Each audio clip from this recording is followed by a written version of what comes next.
Les évaluations de Job par Dieu et dans la Bible. Job, chapitre 1, verset 1. Il y avait dans les pays d'Hith un homme qui s'appelait Job. Et cet homme était intègre et droit. Il craignait Dieu et se détournait du mal. Job, chapitre 1, verset 5. Et quand les jours de festin étaient passés, Job appelait et sanctifiait ses fils, fit s'ils élevaient de bon matin et offrit pour un chacun d'eux un holocauste. Car Job disait, peut-être mes fils ont-ils péché et ont-ils offensé Dieu dans leur cœur. C'est ainsi que Job avait coutume d'agir. Job, chapitre 1, verset 8. L'Éternel dit à Satan, as-tu remarqué mon serviteur Job? Il n'y a personne comme lui sur la terre. C'est un homme intègre et droit, craignant Dieu et se détournant du mal. Quel point clé voyez-vous dans ces passages? Ces trois courts passages des Écritures se rapportent tous à Job. Bien que brefs, ils indiquent clairement quel genre de personne il était. Par leur description du comportement quotidien de Job et de sa conduite, ils disent à tout le monde que sa fondement, l'évaluation de Job par Dieu, était bien fondée. Que ce soit l'homme qui évalue Job, chapitre 1, le verset 1, ou Dieu, Job, chapitre 1, verset 8. Ils nous disent que les deux sont les résultats des actions de Job devant Dieu et l'homme. Job, chapitre 1, verset 5. Lisons d'abord le premier passage. Il y avait dans le pays d'Hith un homme qui s'appelait Job. Et cet homme était intègre et droit. Il craignait Dieu et se détournait du mal. La première évaluation de Job dans la Bible, cette phrase est l'évaluation de Job par l'auteur. Naturellement, elle représente également l'évaluation de Job par l'homme qui est, et cet homme était intègre et droit. Il craignait Dieu et se détournait du mal. Ensuite, lisons l'évaluation de Job par Dieu. Il n'y a personne comme lui sur la terre. C'est un homme intègre et droit, craignant Dieu et se détournant du mal. De deux, l'une vient de l'homme et l'autre vient de Dieu. Les deux évaluations ont le même contenu. On peut donc voir que le comportement et la conduite de Job étaient connus de l'homme et étaient également loués par Dieu. En d'autres termes, la conduite de Job devant l'homme et sa conduite devant Dieu étaient la même. Il ouvrait son comportement et sa motivation devant Dieu en tout temps, afin que Dieu puisse les observer, et il était quelqu'un qui craignait Dieu et s'éloignait du mal. Ainsi, aux yeux de Dieu, parmi les gens de la terre, seul Job était intègre et droit, et quelqu'un qui craignait Dieu et s'éloignait du mal. Les manifestations spécifiques de la crainte de Dieu et de l'éloignement du mal par Job dans sa vie quotidienne. Maintenant, regardons les manifestations spécifiques de la crainte de Dieu et de l'éloignement du mal par Job. En plus des passages qui le précèdent et le suivent, lisons aussi Job chapitre 1 verset 5, qui est ligne de manifestation spécifique de la crainte de Dieu et de l'éloignement du mal par Job. Elle se rapporte à la façon dont il craignait Dieu et s'éloignait du mal dans sa vie quotidienne.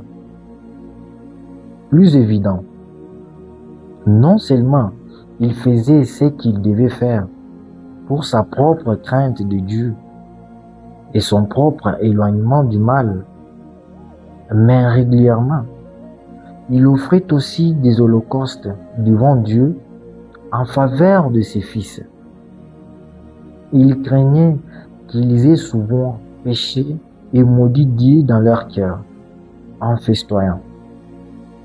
Et comment cette crainte était-elle manifestée chez les Job? Le texte original raconte ce qui suit. Et quand les jours de festin étaient passés, Job appelait et sanctifiait ses fils. Puis il s'est levé de bon matin et offrait pour un chacun d'eux un holocauste.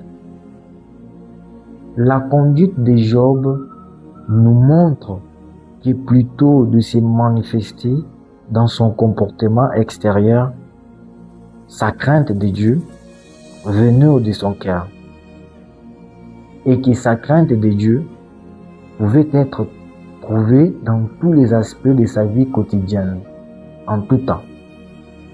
Car non seulement il s'éloignait lui-même du mal, mais il offrait souvent des holocaustes au nom de ses fils. En d'autres termes, non seulement Job craignait profondément de pécher contre Dieu et de régner Dieu dans son propre cœur, mais s'inquiétait aussi que ses fils aient péché contre Dieu et l'aient régné dans leur cœur. De cela, on peut voir que la vérité de la crainte de Dieu de Job résiste au test et ne fait pas de doute à quiconque. Agit-il ainsi occasionnellement ou fréquemment? La dernière phrase du test est « C'est ainsi que Job avait coutume d'agir ». La signification de ces mots est que Job n'est pas passé voir ses fils occasionnellement ou quand cela lui plaisait, ni ne se confessait à Dieu par la prière. Au lieu de cela, il appelait et sanctifiait régulièrement ses fils et offrait des holocaustes pour eux. Les coutumes d'agir ici ne signifie pas qu'il faisait cela pendant 1 ou 2 jours ou pour un moment. Il signifie que la manifestation de la crainte de Dieu chez les Job n'était pas temporaire et ne s'est pas arrêtée à la connaissance ou aux paroles. Au lieu de cela, la voix de la crainte de Dieu et de l'éloignement du mal guidait son cœur. Elle dictait son comportement et elle était la racine de son existence dans son cœur.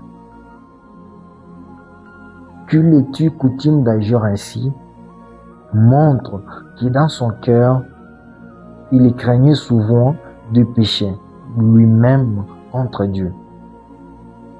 Et craignait aussi que ses fils et ses filles pêchent contre Dieu. Cela représente à quel point la voix de la crainte de Dieu et de l'éloignement du mal pesait lourd dans son cœur. Il avait coutume d'agir ainsi, parce que dans son cœur, il était effrayé et avait peur, craignant d'avoir commis le mal et péché contre Dieu, et d'avoir dévié de la voie de Dieu, et ainsi d'être incapable de satisfaire Dieu. Et en même temps, il s'inquiétait aussi de ses fils et de ses filles, craignant qu'ils aient offensé Dieu. Ainsi était la conduite normale de Job dans sa vie quotidienne. C'est précisément cette conduite normale qui prouve que la crainte de Dieu, de Job, et l'éloignement du mal ne sont pas des paroles vides, que Job a vraiment vaincu une telle réalité. C'est ainsi que Job avait coutume d'agir. Ces mots nous parlent des actes quotidiens de Job devant Dieu. Quand il agissait ainsi, selon sa coutume, son comportement et son cœur, atteignait-il Dieu? En d'autres termes, Dieu était-il souvent satisfait de son cœur et de son comportement? Alors, dans quel état et dans quel contexte Job avait-il coutume d'agir ainsi? Certains disent que c'est parce que Dieu lui apparaissait souvent que Job agissait ainsi. Certains disent qu'il avait coutume d'agir ainsi parce qu'il voulait s'éloigner du mal. Et certains disent qu'il pensait peut-être que sa fortune n'était pas venue facilement et qu'il savait qu'elle lui avait été accordée par Dieu et qu'il craignait profondément de perdre ses biens comme conséquence d'avoir péché contre Dieu ou de l'avoir offensé.